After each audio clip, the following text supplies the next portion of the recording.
Dick Powell, David Niven, Ida Lupino.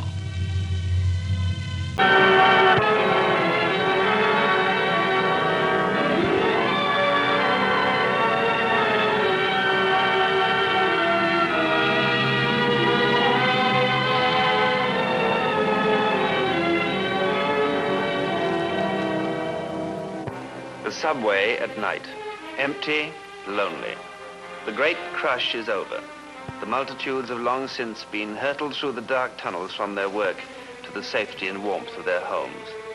And now only the tired few, the lonely ones, still wait on the dimly lit platforms far beneath the pavements of the city.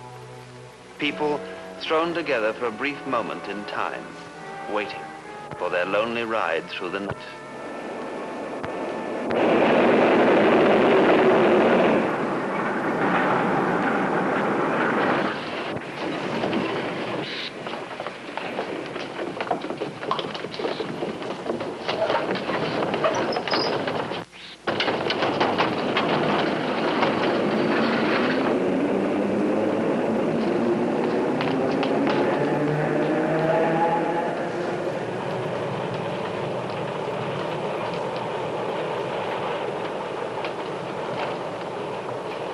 Well, well, the boys in blue. Ain't that too bad they missed their train?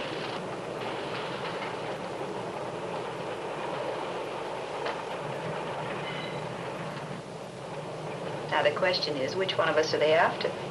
Which one of us parked his car in a loading zone? Yeah, that's the only thing that would get him out this time of night.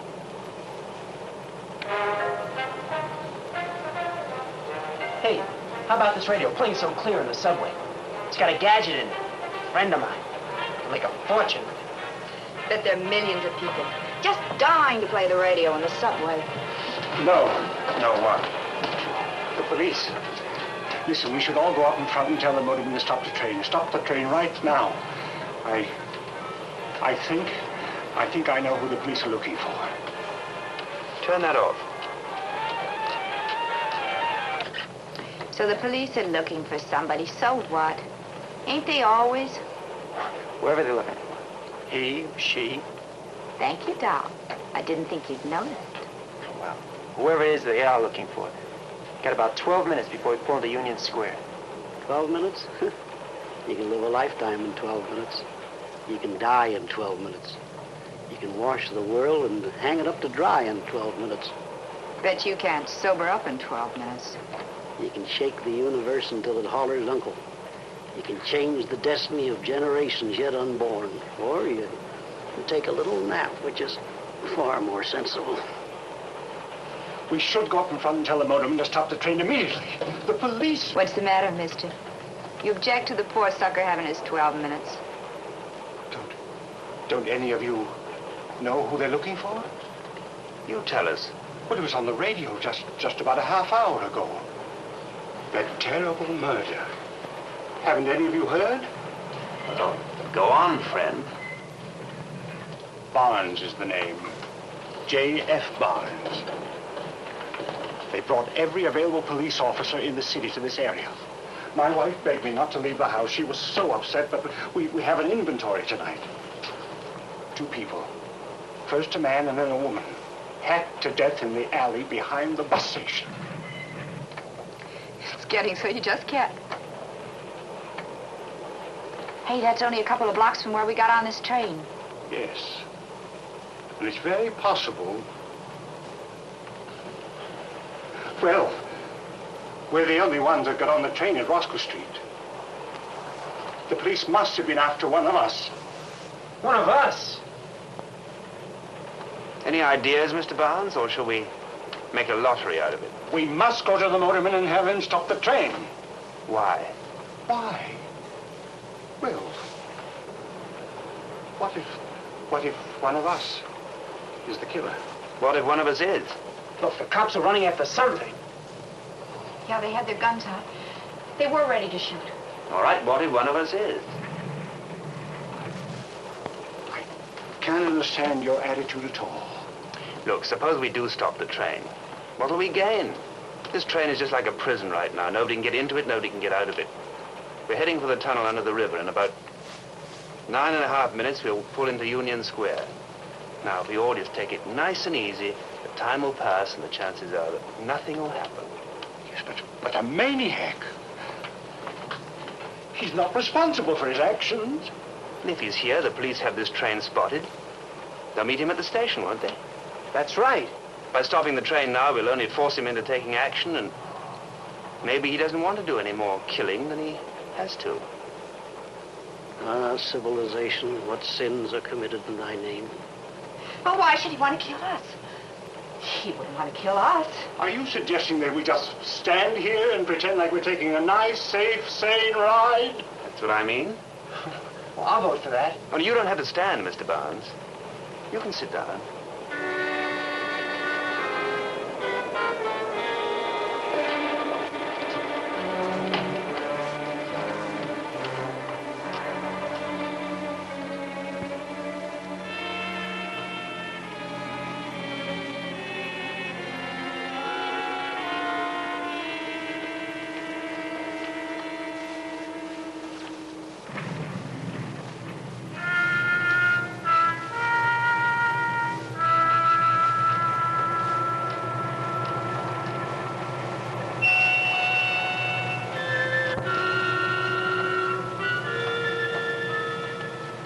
Hey, hon. Me? Yeah, why don't you put the radio on? Put the radio on. Sure. What's your name? George Higgins. I'm Carol. You been down to the beach with that today? Yeah. Listen to the boat. You sure got yourself quite a sunburn, didn't you? Does it hurt? No, not much. Just kind of stiff. I think that's crazy to get a sunburn like that. If you've got some lotion on your beach bag, I'll rub it on your back for you. Shut up. Shut up!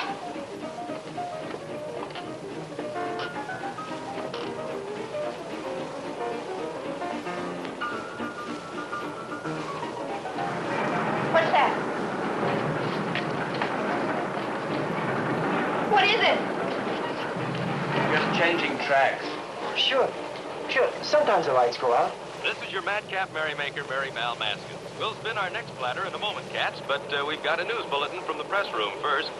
11:45 p.m. The police have now found the knife believed used by the homicidal maniac who killed 2 persons behind the bus depot in Brooklyn tonight. The knife is being examined for fingerprints that might lead to the killer's identity. The police department has also requested that we repeat our earlier description of the suspected killer as furnished by a witness. The description... Well, hey! We don't want to hear the description, do we? We don't want to know which one of us is the killer, do we? I wish I took a cab. Now, look, we've only got another 6 or 7 minutes. Let's all relax. Let's not start hating each other. Why not? Why should we be the exceptions? It's a world movement. Sure. What's with you, anyway? I'm a product of my time. A gentle soul in the age of the atom. Gentle soul. Wino. The wino who was a man. A man?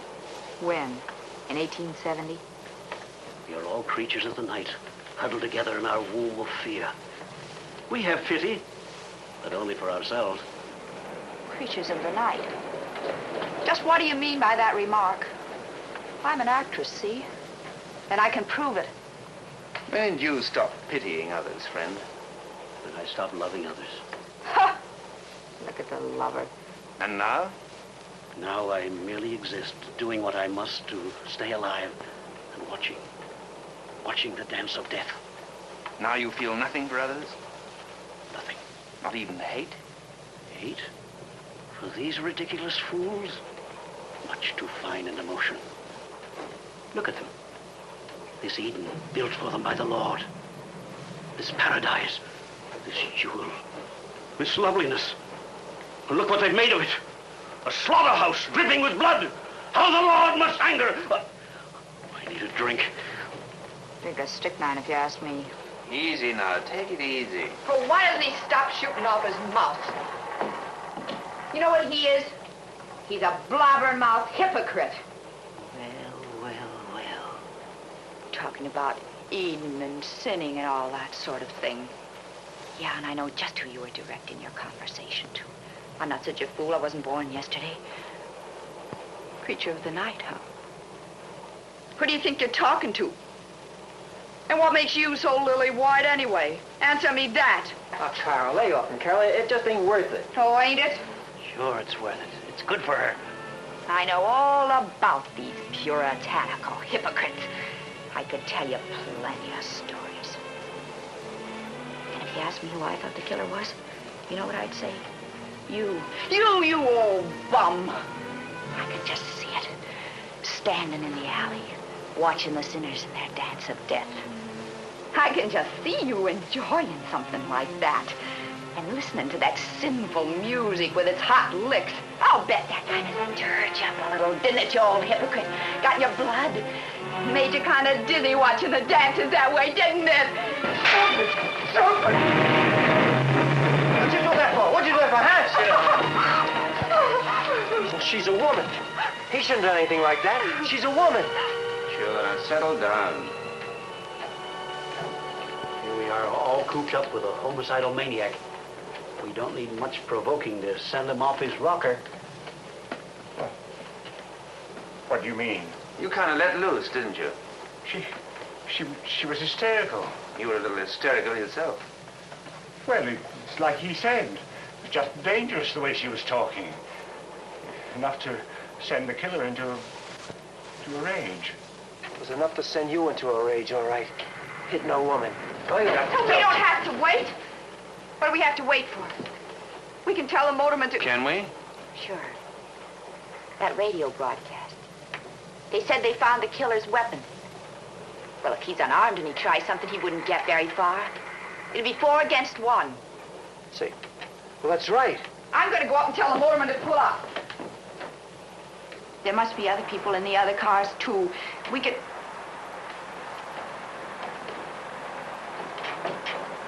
Stop it.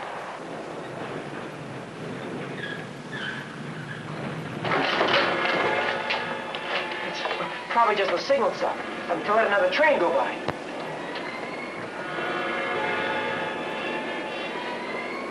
Careful. The Prince of Darkness is among us. Someone is moving. Just stay where you are, everybody. Just stay where you are.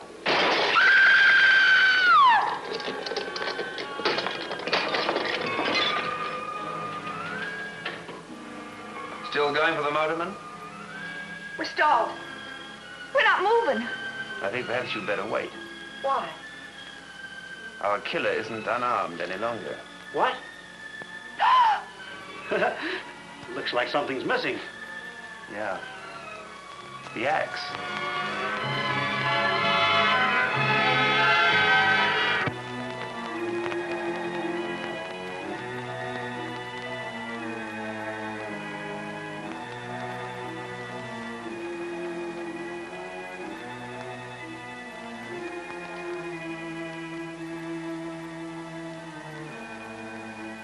Okay. Okay, look for yourself.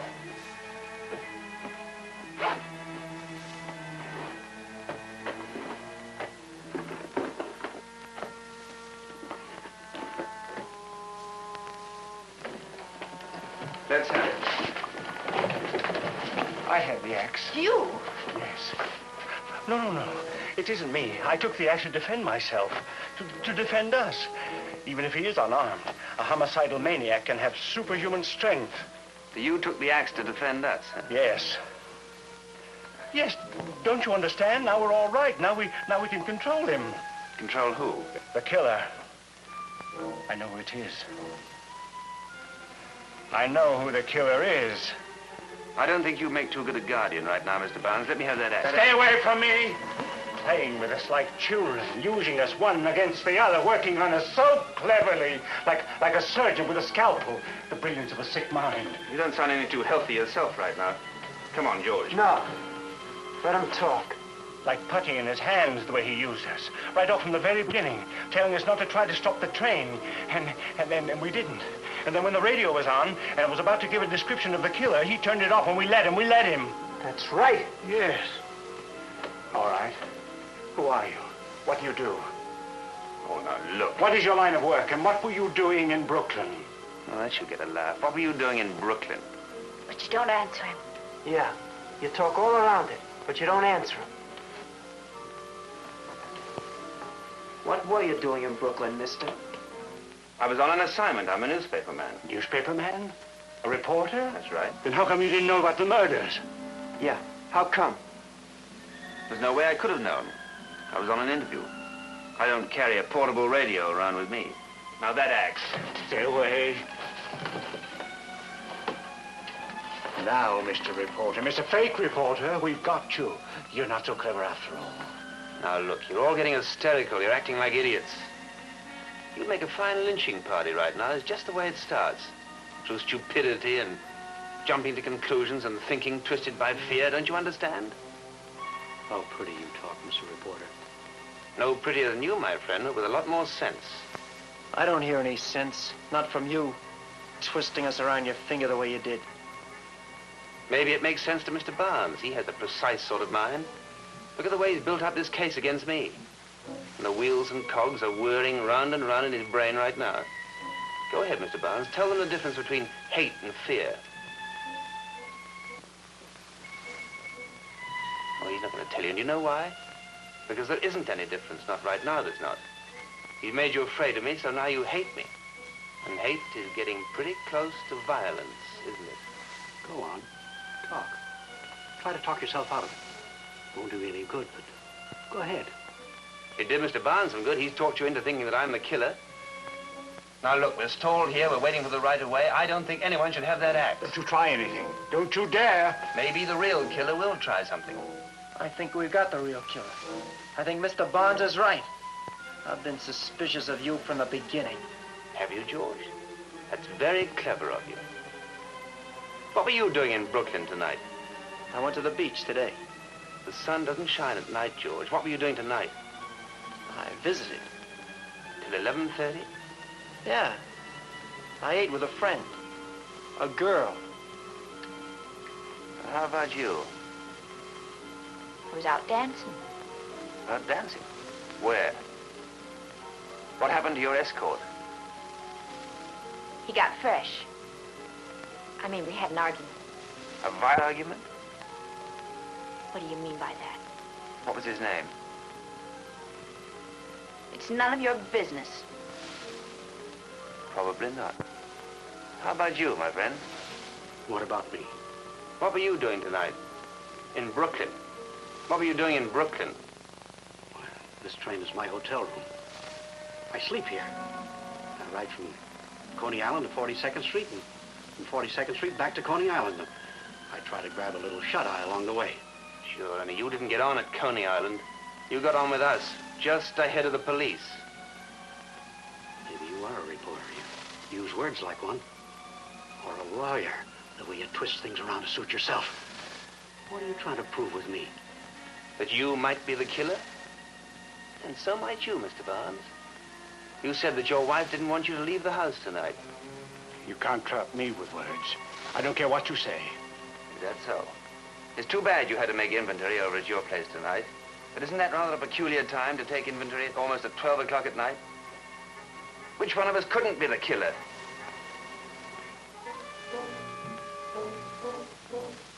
No, I can't make you stop and think, can I? You've all got this hate in you. You're all hysterical with fear. I did think the best thing for us to do was to wait until the train got in, the police would be there, and that'd be the end of it. No, I don't think so. Maybe the killer won't wait. With his nerves jumping, he might suddenly lash out with that axe. And I can't just sit here and let that happen, can I? Talk, talk, talk. You'll not talk yourself out of this. One bit of logic you left out. The killer can't afford to wait until we get to the station where the cops are waiting. He's got to do something before we get there, don't you? Don't start nothing, mister. No way I'm going to take that axe away from you, don't you, Mr. Barnes? I'll defend myself. Look out, Barnes! I warn you! You know why, don't you, Barnes? Because you might be the killer. And so might our philosophical friend here, or Muscles. And I have been homicidal. And when there's a killer and a loose axe on the same train as me, I had to protect society, don't I?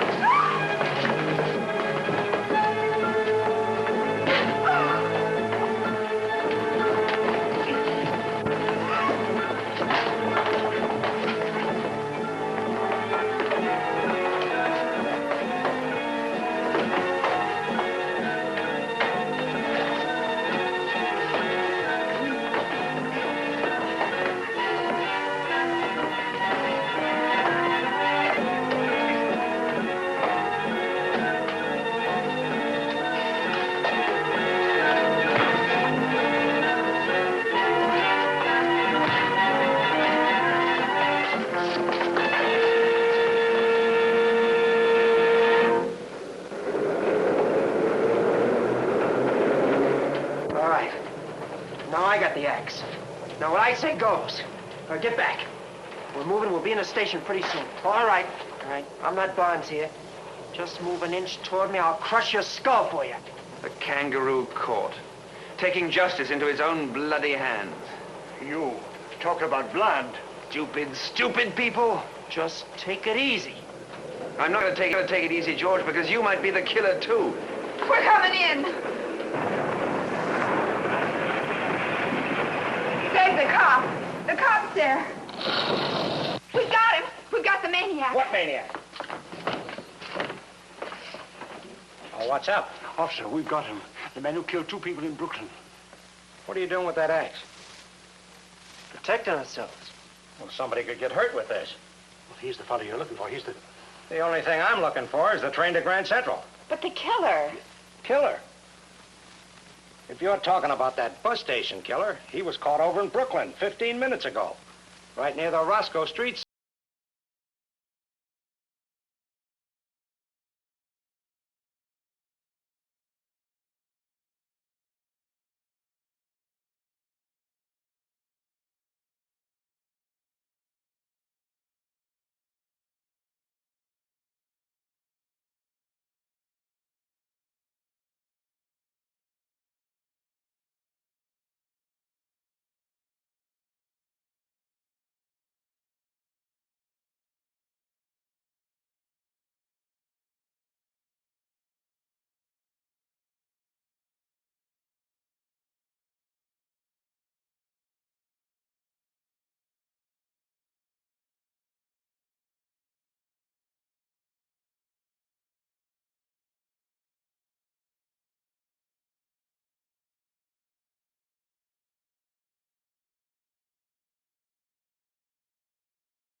Having your nose rubbed in the ugliness, to finally face the great truth that all your shining dreams and great hopes are empty and meaningless.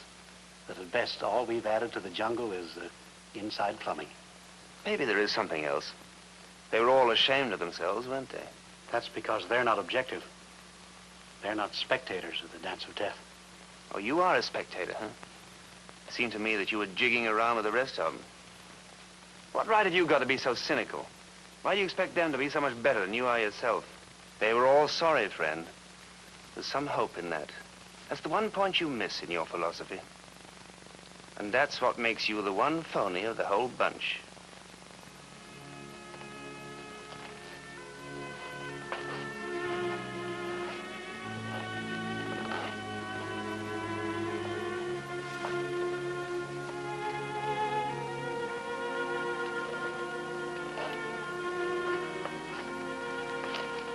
Must have been a pretty rugged going there with that bunch, huh?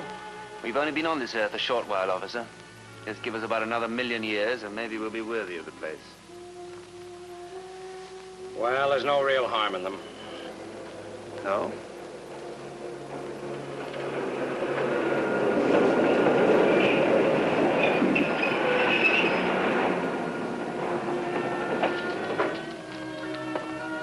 Officer, have a nice ride.